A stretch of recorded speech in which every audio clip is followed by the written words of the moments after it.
বাংলাদেশ গড়তে যাচ্ছি, ন্যায় বিচারের বাংলাদেশ গড়তে যাচ্ছি, মানুষের গণতান্ত্রিক অধিকার পূর্ণ প্রতিষ্ঠার মাধ্যমে একটি জবাবদিহিতা সরকার গঠন করতে যাচ্ছি। এই 31 দফা প্রত্যেকটি সংস্কারের কথা বলা হয়েছে। তাহলে ভাইরা, গণতান্ত্রিক আমি রাজনৈতিক দলের মতামতের ভিত্তিতে এই 31 দফা আমাদের হাতে তুলে দিয়েছে।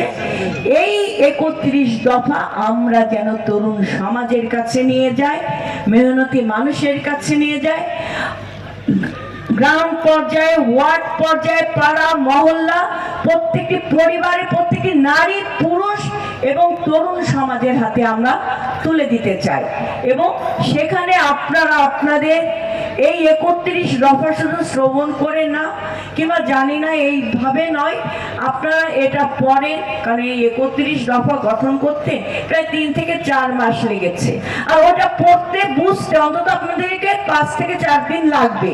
তো আপনারা আগে নিজেরা বুঝবেন, আপনারা আপনাদের ভিতর এটা, এই যে ত্যাগের মহিমা কিংবা এই 31 দফা আমার দল দিয়েছে, আমি এই 31 দফা মানি এবং এই 31 দফা প্রতিষ্ঠা করব, জনগণের দ্বার প্রান্তে নিয়ে যাব, জনগণের প্রতি আস্থা সৃষ্টি করব। বাংলাদেশ জাতীয়তাবাদী দল এই 31 দফা আপনাদের আশা আকাঙ্ক্ষা এবং স্বপ্ন পূর্ণ প্রতিষ্ঠার জন্য আমরা কাজ করছি। এখন মেরামতের প্রশ্ন এসে বলে আমাদের জাতীয় নেতা, এ জাতির কর্ণধার তারেক রহমান বিচার বিশ্লেষণ করে তিনি জুলাই বিপ্লবের আগে 27 দফা কর্মসূচি দিয়েছিলেন। সেই কর্মসূচি নিয়ে জাতীয় নেতৃবৃন্দ এ জাতির সমস্ত সর্বদলের সাথে আলাপ আলোচনা সাপেক্ষে আরেকটি দফা তার নেতৃত্বে প্রতিষ্ঠিত হয়েছে। জাতিকে পরিচালনা করার জন্য, রাষ্ট্র পরিচালনা করার জন্য, সরকার ব্যবস্থা পরিচালনা করার জন্য, যেটা হলো 31 দফা দাবি। এই 31 দফা দাবির মধ্যে এইটাই মেরামত যে জাতিকে বাঁচাতে হলে শেখ হাসিনা যে কুকর্মগুলি করেছেন, সংবিধানের উপরে আঘাতগুলো আনেছেন, সেই সংবিধানকে আমাদের সঠিকভাবে পরিণত করতে হলে, রাষ্ট্র ব্যবস্থাকে সঠিকভাবে পরিণত করতে হলে, তাহলে এই 31 দফা দাবির মধ্য দিয়ে রাষ্ট্রকে পুনর্নির্মাণ করা সম্ভব। রাষ্ট্র ক্ষমতা আসেন, তাহলে যেমন করে তিনি কথা দিয়ে এই জাতিকে উদ্ধার করেছেন, বলেছিলেন এ জাতির মুক্তি লাভ না করা পর্যন্ত তার বিরুদ্ধে কত মামলা দেওয়া হয়েছে, তার মায়ের বিরুদ্ধে কত মামলা হয়েছে। যদি সেই দিন আমাদের নেত্রী দেশের নেত্রী বেগম খালেদা জিয়া এই স্বৈরাচারী হাসিনা সেটা আপোষ করতেন, আপোষ করে যেতেন, তাহলে তার কারাগারে যেতে হতো না। তাকে মিথ্যা মামলা দিয়ে, যে মামলা দিয়ে তাকে কারাগারে নেওয়া হয়েছে, আমি যদি সেই আজলাসে থাকতাম, আমি শুরু থেকে মামলাকে খারিজ করে দিতাম। এখানে এই বিচার ব্যবস্থাকে ধ্বংস করে দেওয়া হয়েছে।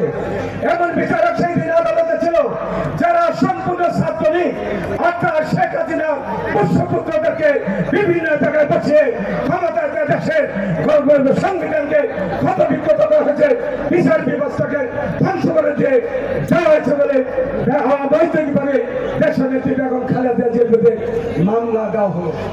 সেই মামলায় নিম্ন আদালতে তাকে 5 বছরের সাজা দেওয়া হয়েছে।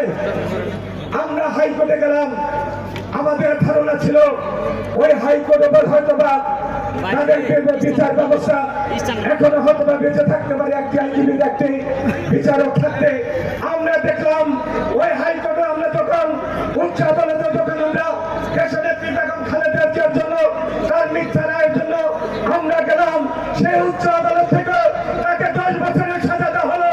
আমরা তাদের বলছি এই সরকারের অধীনে কোন আদালতেই মুক্ত নয়, সমস্ত আদালতগুলি দলীয় আদালতে পরিণত করা হয়েছে। বলেছিলেন আমার প্রতি একটু বিশ্বাস রাখুন।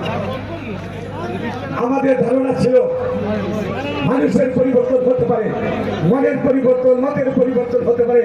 হয়তো এবার শেখ হাসিনা একটি অবাধ নির্বাচন দিবেন। সে 18 সালের নির্বাচনে, সেই নির্বাচনের আগের দিন যখন তার গোয়েন্দা সংস্থা জানিয়েছেন, তারা ইন্ডিয়ার ভারতের র জানিয়েছেন, যদি আগামী দিনের আগামীকালকে ভোটাররা ভোট কেন্দ্রে যেতে পারে, আওয়ামী লীগ কি বাংলাদেশে থাকবে না, শেখ হাসিনা ক্ষমতায় বাংলাদেশে যেতে পারবে না। তাই তিনি নির্বাচনের আগে মধ্যরাত্রে 18 সালের মধ্যরাতে ভোটার বাক্স ভোটে তারা আগের দিকে রাত্রে ভোট ব্যালট পেপার ভরে দিয়েছিলেন। এটা কি ষড়যন্ত্র নয়? এটা কি রাষ্ট্র ব্যবস্থাকে ধ্বংস করে নয়? অধিকাংশ নেতা কর্মীকে জেলে থাকতে হয়েছে। অতএব আজকে আন্দোলনটা, সংগ্রামটা জনগণ যে ঐক্যবদ্ধ হয়েছে, শেখ হাসিনার বিরুদ্ধে যুদ্ধ করা মন মানসিকতা তৈরি হয়েছে, এটা বিএনপি সহ সমমনা দলের অবদান। অতএব এটাকে খাটো করে দেখার কোনো সুযোগ নাই। লুটপাট করছে আর বলেছে আমাদের নেতৃত্বে দেশ স্বাধীন হয়েছে। দেশে যুদ্ধ করেছে সাধারণ মানুষ, কে আওয়ামী লীগ, কে অন্য দল করে, এটা মানুষ দেখার প্রয়োজন মনে করে নাই। এই উসিলায় দেশের যুদ্ধ হয় নাই। অতএব এখনো যদি এই যারা মনে করছে যে শুধু তাদের নেতৃত্বেই এই সংগ্রাম, আন্দোলন, বিপ্লব হয়ে তারা দেশকে স্বাধীন করেছে, এইটা ভাবলে হবে না। এরকম কৃতিত্ব আমরা কাউকে নিতে দিব না। আমরা যে কথা বলতে দিচ্ছে, বিএনপির পক্ষ থেকে এই 31 দফা ঘোষণা করা হয়েছে, সব কিছু সংস্কার করতে হবে। আওয়ামী লীগ গায়ের জুড়ে দেশ পরিচালনা করেছে, গণতন্ত্রের উসিলায় বারবার সিল ছাপ্পা মনে দিনের ভোট ঘাটে চড়ে তারা নির্বাচিত হয়েছে, অথচ জনগণ ভোট কেন্দ্রেই যায় নাই। 5% লোক ভোট যায় নাই। তারা 5 বছর পর পর জনগণ আশায় বুক বেঁধে ভোট দিতে গিয়েছে, ভোট দিতে পারে নাই।